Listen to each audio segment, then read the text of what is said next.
Mmesikia habari zake Ayubu, sikilizeni niwaeleze.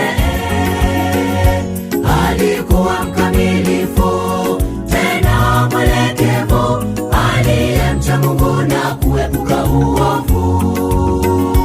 Shetani alipoiona imani ya Ayubu, alidhani ni kwa sababu ya mali zake, naye Mungu akaruhusu majaribu kwa Ayubu.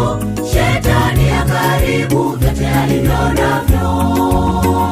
Alipata majaribu mengi maishani, kupoteza mali zake, watoto na afya yake.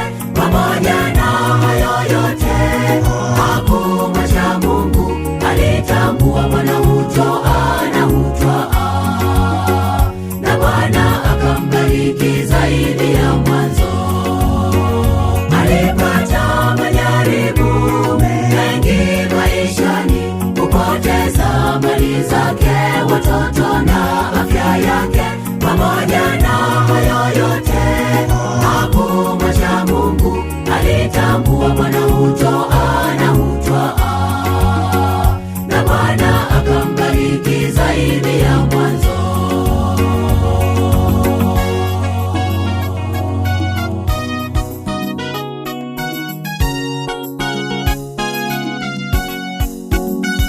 Habari gani kwako ndugu unayesikia neno hili? Imani yako iko wapi wewe?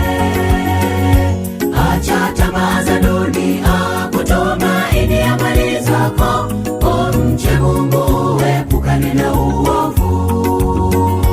Shetani yupo kazini kujaribu imani yako, nawe utajaribiwa kwa tamaa zako. Tumkumbukeni Ayubu alivyojaribiwa, alisimama imara akimwamini Mungu. Alipata majaribu mengi maishani, kupoteza mali zake, watoto na afya yake.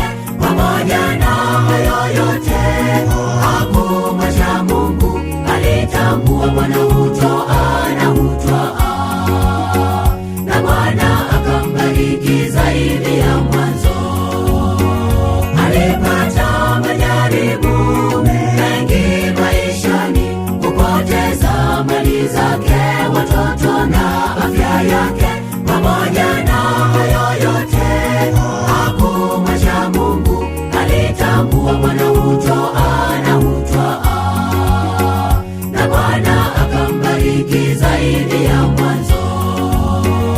Alipata majaribu mengi maishani, kupoteza mali zake, watoto